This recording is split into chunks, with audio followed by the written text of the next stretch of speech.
On the agenda tonight, we're going to be taking a look at performances from Cyndi Lauper and Dua Lipa from Glastonbury 2024.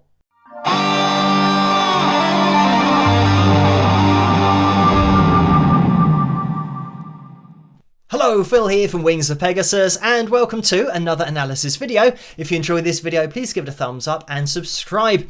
So recently on a live stream, I was asked if I've had time to watch any of Glastonbury Festival this year, and I answered that unfortunately no, I've just been too busy, but I thought I'd make a point to at least see a little bit of it. And I saw a bit of Shania Twain's performance and Cyndi Lauper's performance and the headline, Dua Lipa.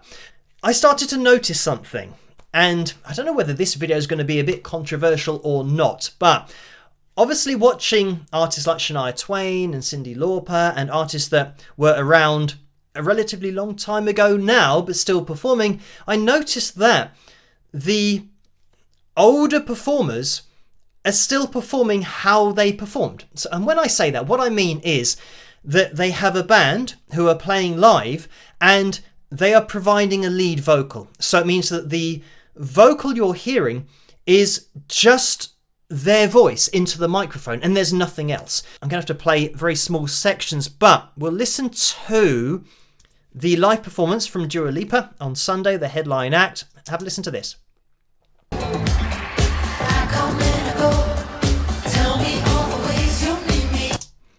So instantly there's a really produced sound to this, and there isn't a really upfront vocal. And what I'm going to do now is take it back to the same point and play the original song.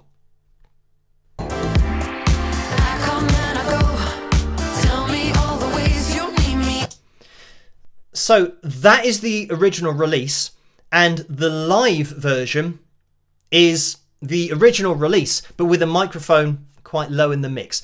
And I know that, yes, it's a different style of music, and the dancing for the live performance is just as much a part of it as the vocal. Or I would say that actually the dancing in this case is probably more important than the vocal, because the vocal is so low in the mix. And we've basically got the original song that we're listening to. They do have a band at Glastonbury, or at least musicians who look like they're playing. And what I will say is I think most likely, for me, it would be stupid. I'm just going to try and get this footage back. It would be stupid to be playing at Glastonbury and not have at least the look of a band there. But also, I think they must be playing to a click track to at least have some kind of live element in there.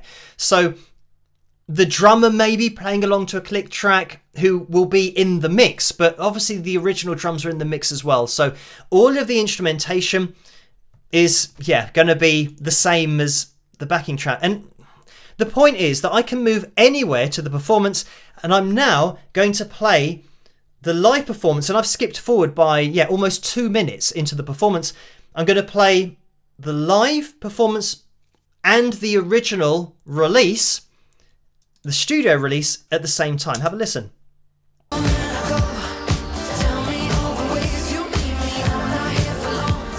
So to you, I'm sure that sounds like it's just one song, and that's because the live performance is the original studio release. So it is going to be perfectly synchronized because it's the same. And it doesn't matter where you jump to in the performance, press play,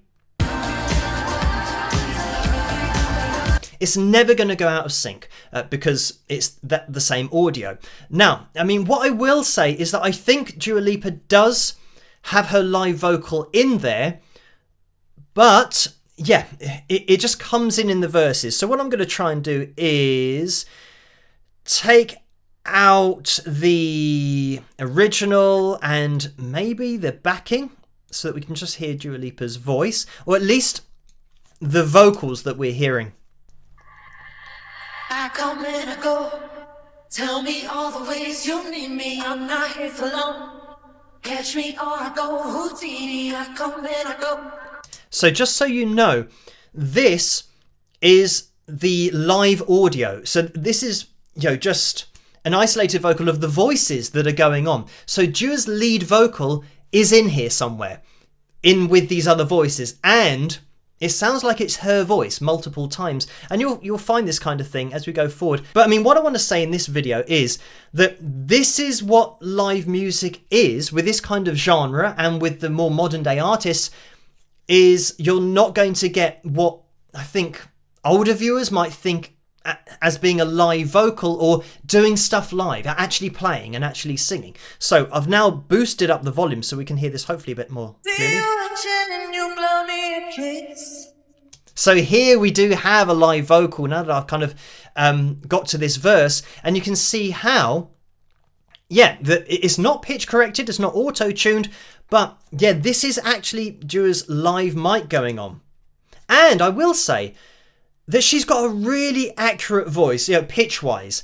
So I'm not having a go at her voice or anything. I'm putting a spotlight on what a live performance is now.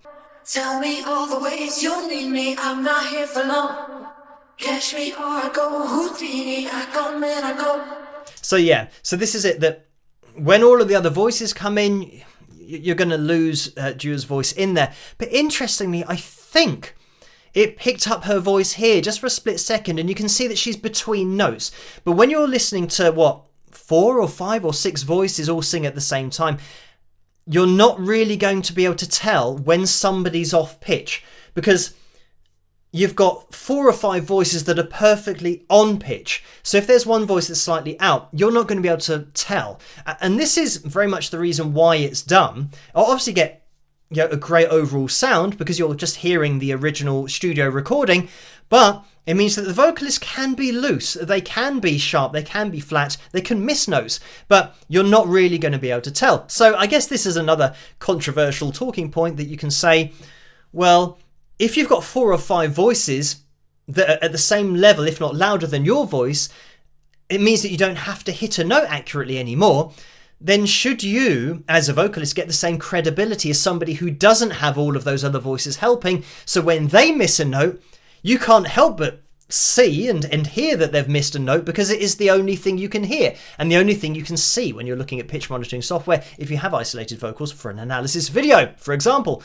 So yeah, again, there's this whole credibility thing of, I know that some people say, oh, this singer's the best singer I've ever heard live, that singer's not as good, but then that singer is actually doing it live and doesn't have that safety net, but the other singer, who's, you know, the best vocalist I've ever heard live, you're actually hearing 4 or 5 other voices. I don't know, again, this is all up for debate. You know, can you put somebody on that level as a vocalist when you're hearing lots of their studio recorded vocal with their live vocal? Yeah, it's very difficult to say.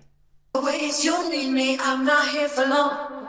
Catch me or I go Houdini. I have to be careful with how much I'm playing here, but you know, as I kind of scroll through, I want to try and see if I can get a live vocal from Dua just to cut through. Yeah, here we go. So, nah, this is actually, I think, a semitone sharp. Let me listen. Yeah. So this D sharp 4, nah, she actually hit, nah, let me just go to my guitar. Yeah, so that's the D4 that should have been hit, and she's hit a D sharp 4. Yeah, so I was correct with my ears. So there's an example that was a live vocal and she was a semitone off. So she missed that note by quite a way. But again, at least we do have a live mic. It is on, but we only hear it in very small sections. And again, it reminds me of the whole debate with Taylor Swift and, you know, the fact that she might mime for some songs and then sing live for other songs, or sing little bits of songs live and then mime other bits of songs. I think you've just got to be switched on. When I say that, I think, well, how can people be switched on if they can't tell? And I guess that's what I'm here for. I'm going to tell you. If you ask me to look at a performance, I will tell you what's live and what isn't. So this is the point that, yeah, live music now isn't what it used to be. So you can't really judge it the same way as, you know, when I look at great performances from the 60s and the 70s and the 80s, we can't put that in the same bracket as this. This is a great performance for, you know, looking at the dancing and all that kind of stuff. But I can't say that this is a great instrumental performance because it's the backing track, and there might be live elements in there, but they are very much mixed. Like, you know, when I played the two tracks together, you can't clearly hear that one's a live instrumental performance and the other one's a backing track. It is the studio audio that we're listening to. So now, from the same event, this is Cyndi Lauper performing what I would consider in, you know, my bracket as live. So we've got a full band here, and Cyndi's got a microphone that's just picking up her voice, and there's nothing on a backing track. So she hasn't got a safety net. And this is what, yeah, I don't know, old school artists do, because it's just all they know, really. Actually, I'm going to take this back because we've started right at the vocal, but I want to get to the beginning. Again, I don't want this to get blocked on copyright, but let's have a listen. 1, 2, 3, 4. So straight away, Cyndi's counting in the band. That's what artists used to do. So that you've now got tempo, and or the tempo that the vocalist, the artist, wants the track to be at, which is a huge thing. And let me actually bring up on screen the original recording, and what I'm going to do is play this so that you can hear, when you've got a truly live performance, it's never going to sync to the original studio release because the timing goes out ever so slightly all the time, unless the drummer's drumming to a click track. Again, this is going to be risky from that copyright perspective, but have a listen to how they go out of sync, the live performance and the original studio release.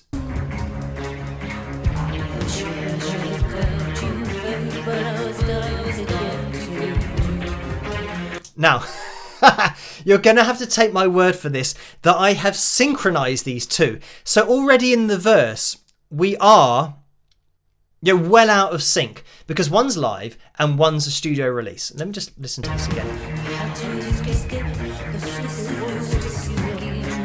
So even at the beginning, when the vocal comes in, even though they started, and what I want to try and do is show you right at the beginning, if I can, where the instrumentation starts, we've got, I think on the original, which we'll listen to now, a foot pedal. Let's listen to this. Clearly, one foot pedal we have, and now listen to the live performance. We have 2 foot pedals at the beginning. So already, unlike the previous performance we've looked at, from the very first thing that happens, it's not a boom, it's a boom, boom. So you know that something's different, that this is live. We're not just listening to the original recording from the studio being played back.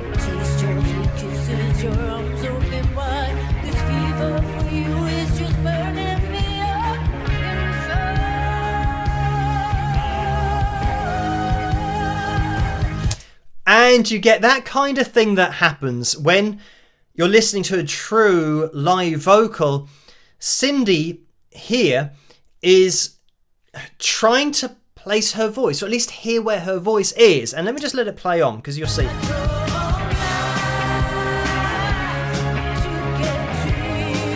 And let me just take down the backing so you can hear this a little bit more clearly. Is that all right?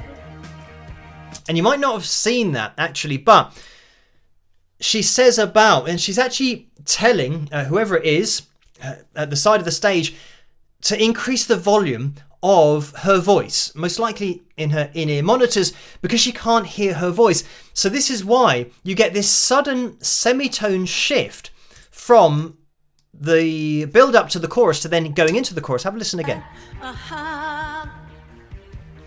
Taste your sweet kisses, your arms open wide. This fever for you is just burning me up inside. So here, she's actually done the run-up and she's actually going flat. So you can tell that she can't hear her voice. But then, when she gets to here, she's now bringing it back up to obviously, what she can hear going on. But it isn't an ideal mix. This is another thing to just throw into the equation, that when you've got maybe 4 or 5 other voices on a backing track and you're at that level, if not lower, it doesn't really matter if you're flat or if you're sharp or if you can hear your voice that clearly, because you've got all of that safety net of the other 4 or 5 voices that are going to nail the note regardless. But this is the kind of thing that people might not realise, that Cyndi's actually doing this without any help. The other thing that hopefully you can appreciate is how clear Cyndi Lauper's voice is. And when I say that, what I mean is the mix. That it sounds like Cyndi's voice is so, in front of you, and there aren't any other voices that are distracting you, and it's not all at the same level as the accompaniment. You've really got a focal point here that you can hear her voice as clear as day. And of course, we have done an analysis video on this particular song, but I just want to move it forward.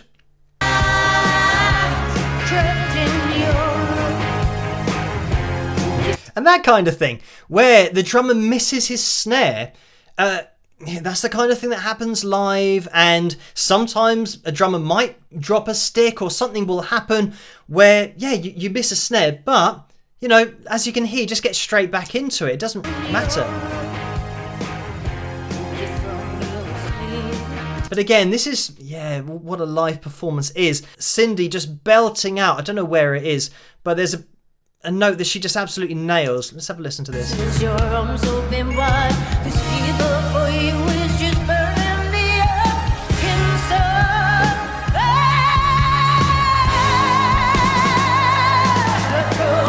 Yeah, listen to that. Absolutely belting that out. So, and again, this is the thing that it's great, because she doesn't hold back with that at all. She just absolutely goes for it, and it's a live vocal. And as I've already said in this video, performing live like this is really difficult. So, more often than not, it's why you see so many performances that have a lot of backing track elements in there, because it does provide that safety net. And maybe it gives the singer more confidence knowing that they don't have to hit notes accurately. And they might not even have to sing parts that they might find difficult. And that's something that I've seen other singers do. And I'd say in the modern day industry, it's a common thing for a high note in a song to be pre-recorded on the backing track so that the vocalist doesn't have to worry about hitting that note because it's on the backing track, and they just pretend to do it live. So that's something that I have seen, and I've seen a particular artist do it in multiple shows where the audio is the same audio being played back at every single show. It matches perfectly. And this isn't anything to do with the Eagles. I'm talking about another performer, but we won't get into it. But I know that it happens. So this kind of thing, belting out this note, I think if Cyndi was a modern day artist now, this kind of thing might be on the backing track so that she doesn't have to worry about nailing it every time live. But again, this video is just to point out that you can't treat every live performance, or even every live performance at a festival, in the same way, because they're entirely different things. One can be a totally live performance with a totally live band, with totally live lead guitar. Everything is what it is as you're hearing them play it on the stage and singing. And then somebody else will now come up on stage, and what it now seems like is a live performance is actually 95% backing track with 5% of a live mix in there somewhere. The top level artists back in the day were the top level artists, because doing something like this is really difficult, rather than a lot of artists now all doing the same thing and just relying on the backing tracks and having their own vocal on there high in the mix, because that really does take the pressure off. But it's really a standard thing that happens nowadays. Thank you guys for requesting that I take a look at Glastonbury in general, and it certainly has been interesting for me to take a look at it and see what some bands are doing and what the older bands are still doing, just doing it how they've always done it. But anyway, keep those suggestions and requests for future videos coming in the comments section below. As always, let me know what you guys think. And if you did enjoy this video, please give it a thumbs up and subscribe. And I'll catch you guys at the next one. Rock!